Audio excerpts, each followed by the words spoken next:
Welcome, explorers of the past, to a journey like no other. In this video, we will delve deep into the annals of history, unearthing tales so fascinating they boggle the mind. These aren't the stories you might find in a typical high school history book. Oh no, these are the hidden gems, the lesser-known narratives that make our past so intriguing. Today, we'll explore 10 of these extraordinary tales, each more captivating than the last. From the mysterious origins of chess to the bizarre events of the Great Emu War, we will leave no stone unturned. So sit back, relax, and grab your time-traveling gear as we dive headfirst into the riveting world of the past. It's time to uncover the secrets history holds. Ready for an adventure? Let's get started. At the dawn of civilization, a game was born that would test the minds of kings, warriors, and scholars alike. This game, my dear listeners, is none other than chess. Its origins, shrouded in mystery, can be traced back to the Gupta Empire in India. A game of strategy, it was quickly embraced by the Persians, who added their own flourish, turning it into a game of military tactics and strategy. But it didn't stop there. The game was soon adopted by the Muslim world, who fell in love with its intricate design and the battles of wit it inspired. From there it spread to southern Europe, where it continued to evolve, becoming the game we all know and love today.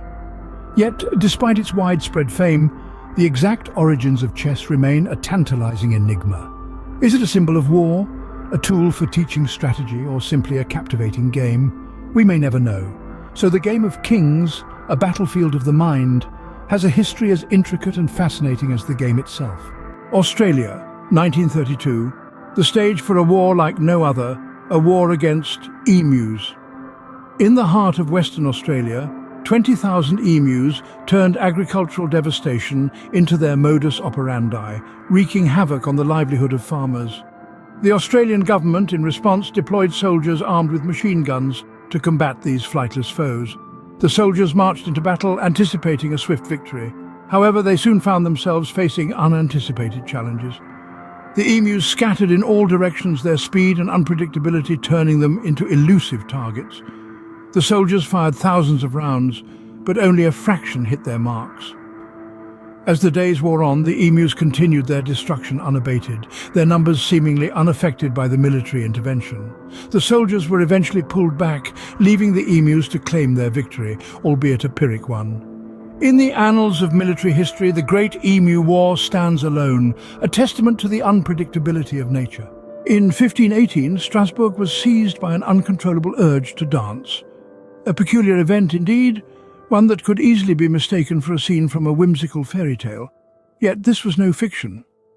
The dancing plague of 1518 was a very real phenomenon that saw hundreds of citizens dancing fervently day and night for a period that stretched into weeks.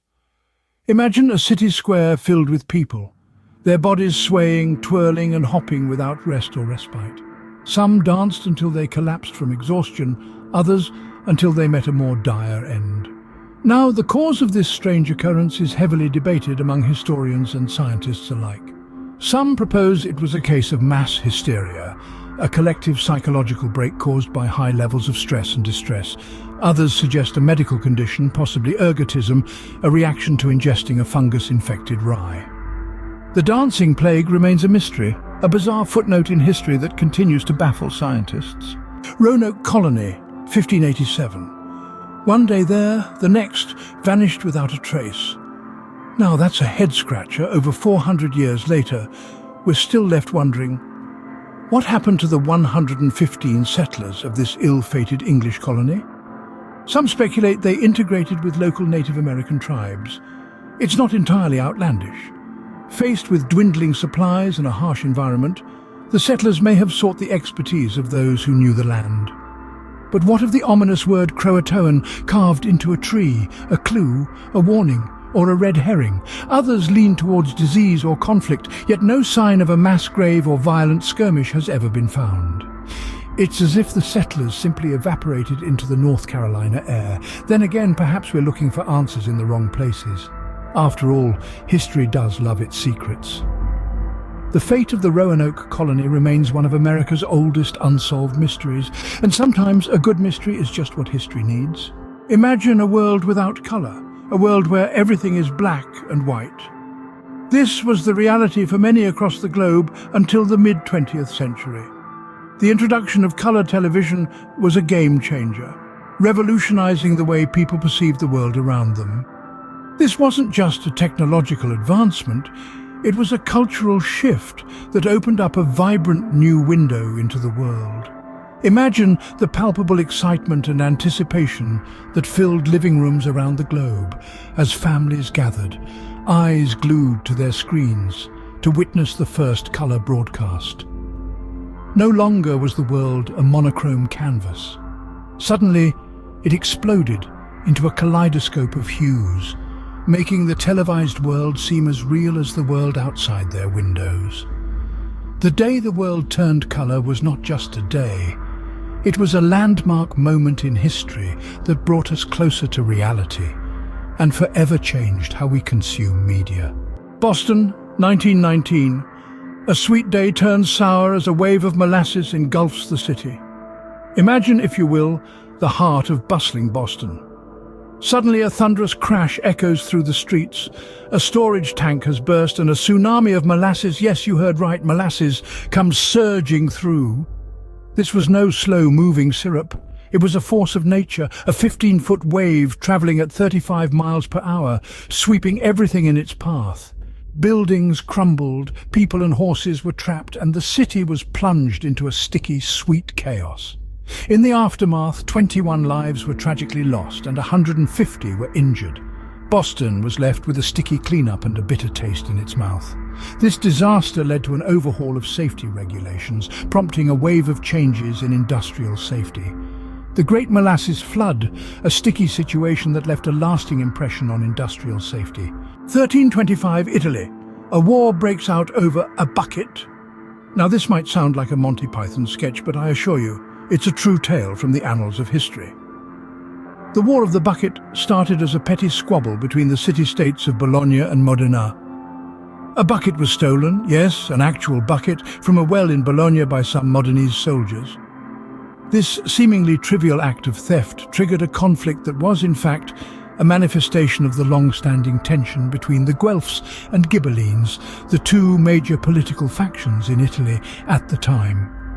Despite the absurdity of the situation, this bucket debacle led to a fully fledged war, with the Battle of Zappolino resulting in the deaths of around 2,000 people. The Modenese ended up victorious, and the bucket? It still resides in Modena, a symbol of a war sparked by the most mundane of objects. The War of the Bucket, a trivial dispute that escalated into a full-scale war, a stark reminder of the fragility of peace. Christmas Eve, 1914, amidst the horrors of World War I, a moment of peace. In the bitter cold of the Western Front, something extraordinary happened. Soldiers entrenched in mud and fear, separated by a barren no-man's land, laid down their arms. Their languages differed, their uniforms contrasted, yet a shared tradition brought them together. Christmas. In an act of shared humanity, they emerged from their trenches not to fight, but to celebrate. They exchanged gifts.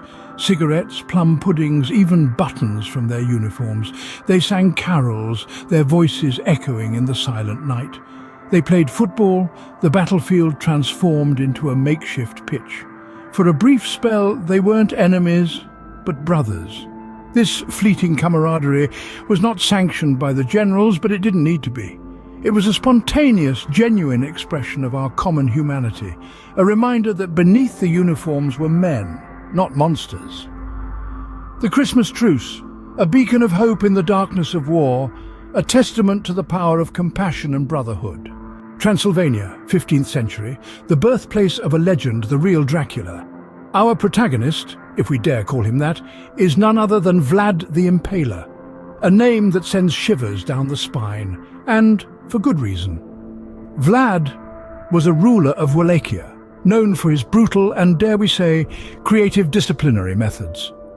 Impalement was his preferred method, hence the nickname. His reign was marked by constant warfare, but also by a ruthless order enforced through fear. The legends that sprung up around him, of rivers of blood and forests of the impaled, were enough to drive away invading armies.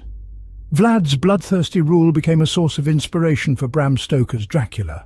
However, the fictional Count pales in comparison to the real-life terror of Vlad. While Stoker's character was a creature of the night, Vlad was a very real daytime nightmare. Vlad the Impaler, a man whose life was more terrifying than any vampire tale. 1378, the Vatican, a holy city torn between two popes. This was the beginning of the Western Schism, a turbulent period in the Catholic Church's history. For nearly 40 years, rival popes, each with their own set of followers, claimed the papacy, plunging the Church into chaos. Imagine the confusion: two holy fathers, each denouncing the other as an impostor, and each declaring himself as the true spiritual leader of the Catholic world. The turmoil was not just religious, but political as well. Kingdoms and principalities throughout Europe were forced to choose sides, adding another layer of complexity to an already convoluted situation. This period of dual popes was not merely a hiccup in the Church's otherwise harmonious history. It was a seismic event that shook the very foundations of the Catholic Church, leading to significant reforms and forever changing the way the papacy was viewed. The Tale of Two Popes, a chapter of religious history that shook the foundations of the Catholic Church.